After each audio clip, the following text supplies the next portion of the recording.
Ada perubahan ketika orang sudah membuat perjalanan hidup yang panjang dan mengalami kesulitan yang panjang. Ada perubahan di sana. Nah, itu bagian dari pembuka ilustrasi kitab suci. Mari pada sore hari ini kita akan membuka bacaan yang diambil dari Lukas 19 ayat 1 sampai dengan 10 yang dibawakan oleh Ibu Esi. Silakan Bu Esi. Ya, terima kasih. Pembacaan dari Lukas 19 ayat 1 sampai dengan 10. Zakeus. Yesus masuk ke kota Jeriko dan berjalan terus melintasi kota itu. Di situ ada seorang bernama Zakeus, kepala pemungut cukai, dan ia adalah seorang kaya. Ia berusaha untuk melihat orang apakah Yesus itu, tetapi ia tidak berhasil karena orang banyak, sebab badannya pendek. Maka larilah ia mendahului orang banyak, lalu memanjat pohon ara untuk melihat Yesus yang akan lewat di situ. Ketika Yesus sampai ke tempat itu, ia melihat ke atas dan berkata, "Zakeus, segeralah turun, sebab hari ini aku harus menumpang di rumahmu." Lalu Zakeus pun segera turun dan menerima Yesus dengan sukacita. Tetapi semua orang yang melihat hal itu bersungut-sungut. Katanya, ia menumpang di rumah orang berdosa. Tetapi Zakeus berdiri dan berkata kepada Tuhan, "Tuhan, setengah dari milikku akan kuberikan kepada orang miskin. Dan sekiranya ada sesuatu yang kuperas dari seseorang, akan kukembalikan 4 kali lipat." Kata Yesus kepadanya, "Hari ini telah terjadi keselamatan kepada rumah ini, karena orang ini pun anak Abraham. Sebab anak manusia datang untuk mencari dan menyelamatkan yang hilang." Demikianlah sabda Tuhan. Terpujilah Kristus. Ibu saudaraku yang dikasihi Tuhan, hidup ini penuh dengan kesempatan. Jadi kalau kita memanfaatkan semua kesempatan, semuanya akan kita dapati. Lalu bagaimana kita menanggapi kesempatan itu sendiri? Banyak kesempatan yang benar-benar ada peluang yang bagus tapi kita abaikan. Bahkan kadang kita suka salah jalan. Yang buruk kita lakukan, yang baik kita tinggalkan. Inilah kadang-kadang kita sulit untuk menentukan mana yang baik dan mana yang buruk. Tapi kita melihat Zakeus pada hari ini tidak mau hilang kesempatan. Perjalanan Yesus menuju Yeriko adalah perjalanan yang sangat panjang. Perjalanan Yesus menarik perhatian bagi Zakeus. Kita tahu bahwa Zakeus adalah pemungut cukai, orang yang kaya raya, dan juga mempunyai predikat, bukan predikat yang baik, bahkan di mata orang-orang pada saat itu mempunyai predikat yang buruk. Bahkan predikatnya boleh dikatakan menjadi orang kafir, bahkan yang paling jelek predikatnya ada seorang pelacur. Itulah predikat Zakeus pada saat itu. Apa yang dilakukan Zakeus sebenarnya kita lihat bahwa Zakeus itu membeli pajak melalui pemerintahan Romawi. Yang seharusnya pemerintahan Romawi itu mengambil pajak untuk rakyatnya. Lalu pajak itu dijual oleh Zakeus. Lalu Zakeus membeli pajak itu sendiri. Apa yang terjadi? Mau tidak mau Zakeus harus berjuang mengambil pajak dari rakyat semau-maunya, semena-menanya supaya uangnya dia kembali. Nah, ini yang menjadi predikat Zakeus menjadi jelek karena apa? Yaitu tadi, dia dikatakan sebagai orang yang pemeras, orang yang tidak punya belas kasihan, orang yang benar-benar memaksa orang untuk mengambil pajak untuk dia. Nah, ini yang dilakukan oleh Zakeus. Lalu kita lihat bahwa hasrat untuk ketemu dengan Tuhan begitu besar. Sakeus sudah mendengar siapa itu Yesus yang sebenarnya. Dia tahu bahwa Yesus adalah orang yang banyak membuat mukjizat, menyembuhkan orang lain. Tapi keinginan hasratnya luar biasa untuk ketemu Tuhan tidak bisa dihalang-halangi. Kadang kita juga apa yang kita alami juga terjadi. Pernahkah kita punya hasrat yang luar biasa ketika kita lagi mempunyai kesulitan hidup, ketidakberdayaan? Apakah kita punya hasrat yang besar untuk ketemu Tuhan? Biasanya orang kalau mengalami kesulitan baru mencari Tuhan. Tapi Sakeus begitu dalam puncak kejayaannya, dia tetap mencari Tuhan yang hadir pada saat itu ketika melintasi tempatnya. Nah, bagaimana? Luar biasa, Sakeus itu berlari untuk menemui Tuhan. Berlari berarti sekuat tenaga, merendahkan diri di hadapan orang banyak yang dianggap bahwa Sakeus adalah seorang yang terhormat. Dia berlari, mencari, dan mau menemukan Tuhan. Kalau kita lihat banyak pelari-pelari yang hebat dan luar biasa, mereka berlari itu untuk mencapai satu kemenangan yang sangat luar biasa. Secepat mungkin berlari, mencari kemenangan sehingga kemenangan itu didapat. Sakeus berlari untuk mencari Tuhan. Bapak Ibu bisa dibayangkan ketika Sakeus berlari, orangnya kecil, pendek, ya begitu lucunya jalannya. Tetapi apa yang dialami Sakeus, mengalami banyak rintangan ketika mereka mau bertemu dengan Yesus. Para murid, para orang banyak mengalami banyak rintangan. Mau bertemu Tuhan memang seperti itu. Kadang-kadang rintangan banyak kita alami. Ketika kita melakukan sesuatu yang kita ingini, seperti pada saat-saat hari ini, kita mau ketemu Tuhan di dalam Zoom aja banyak rintangan. Yang belum mengerjakan ini, yang belum mengerjakan itu.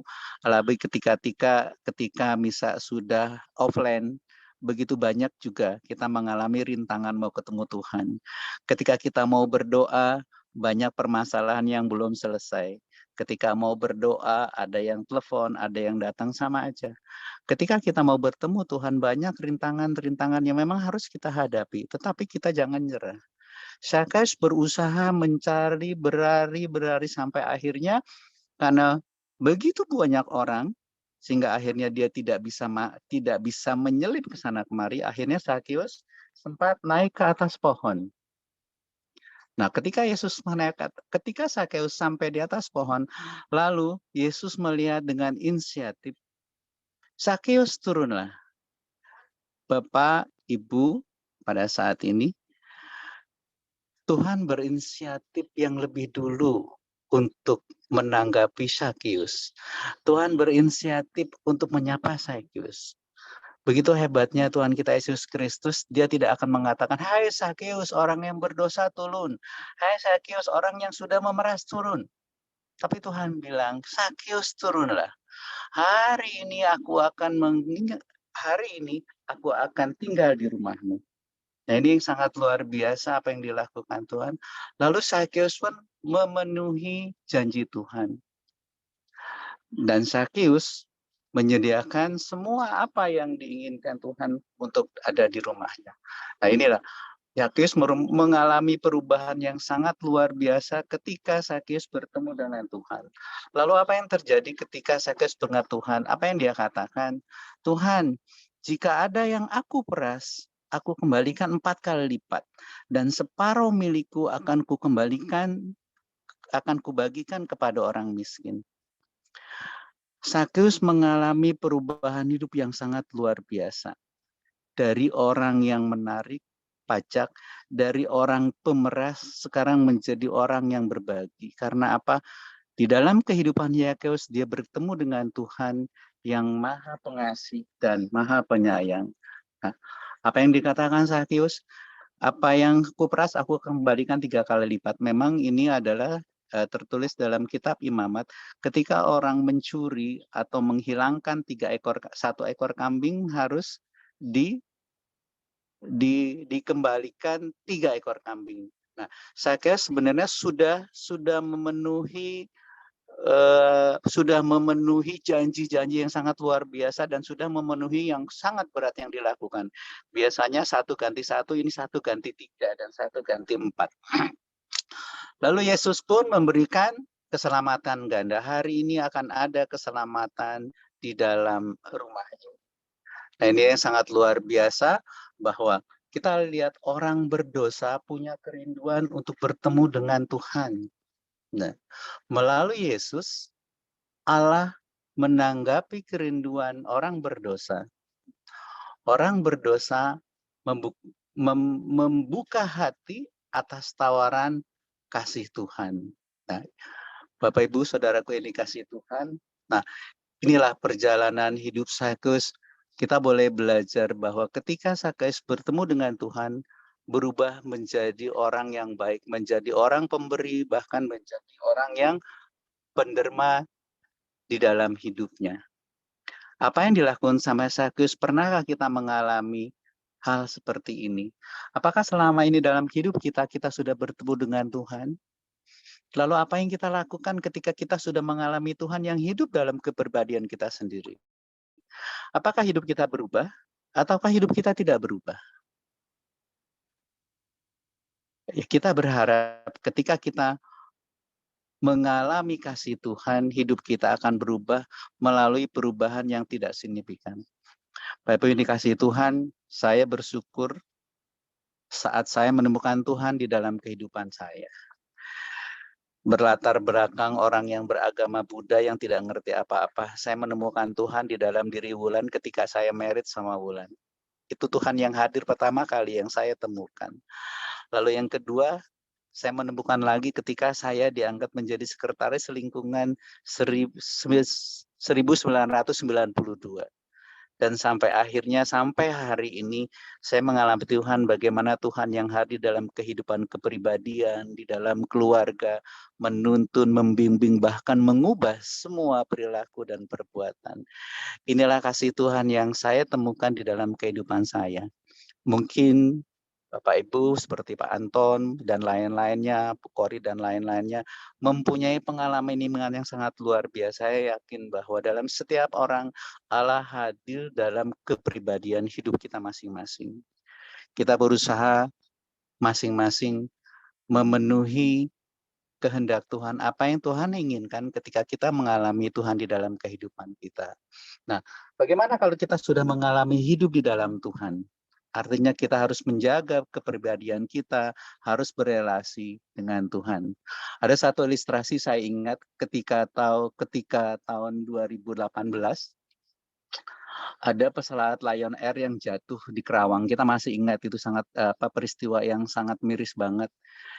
Itu terjadi pada saat pesawat lepas landas menuju Tanjung Pinang, jam 6.20 lepas landas dari Soekarno-Hatta, lalu jam 6.33 sudah lepas kontak dari Bandara Soekarno-Hatta. Lalu ketika lepas kontak, mendarat jaga, kemungkinan apa yang terjadi? Ketika lepas kontak, ditandai awal bahwa ada permasalahan di dalam pesawat. Dan berbuntut panjang bahwa pesawat itu akan hilang. Nah, ini hilangnya kontak. Lalu bagaimana dengan kehidupan iman kita? Kalau kita hilang kontak kepada Yesus, apa yang terjadi? Kita akan hidup kita tidak menentu. Hidup kita akan bimbang, hidup kita akan karu-karuan. Itu loh. Yesus bukan hanya sebagai menara jaga di dalam kehidupan kita, bahkan Yesus menemani kita dalam setiap detik, dalam setiap kehidupan kita. Pastikan Bapak Ibu bahwa kita selalu connect dengan Yesus. Di dalam kepribadian ini kita menyadari bahwa hari-hari yang kita lakukan memang banyak hal di dalam kehidupan kita. Kadang orang bilang iman saya lagi rapuh, iman saya lagi down, iman saya lagi kenceng. Tapi yang pasti kita selalu berusaha untuk mencari Tuhan dan pasti kita harus bisa menemukan.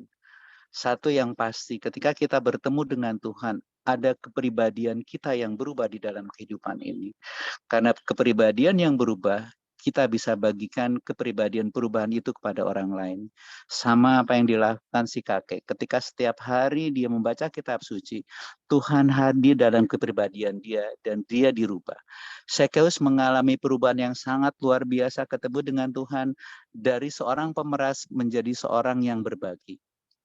Mari, ibu-ibu yang dikasihi Tuhan, kita pastikan bahwa kita selalu connect dengan Tuhan. Jangan sampai lepas. Bukan hanya Tuhan sebagai menara jaga bagi kehidupan kita, tapi Tuhan Yesus membimbing, menuntun, dan menyertai kita dalam kehidupan kita sehari-hari. Amin. Mari kita akhiri untuk penutup renungan ini. Saya akan menyanyikan sebuah lagu Hidup Ini Adalah Kesempatan. Bu Esi, silakan Bu Esi. Hidup ini adalah kesempatan. Hidup ini untuk mencari Tuhan. Jangan sia-siakan waktu yang Tuhan beri. Hidup ini hanya sementara. Oh Tuhan, pakailah hidupku selagi aku masih kuat. Bila saatnya nanti ku tak berdaya lagi, hidup ini sudah jadi berkat. Terima kasih Bu Esi, terima kasih Bapak Ibu, Pak Anton, Bapak dan Ibu semuanya. Silakan bisa dilanjutkan kembali doa-doanya. Terima kasih Pak Gun yang sudah membawakan renungan yang singkat tapi padat. Dan semoga renungan yang telah dibawa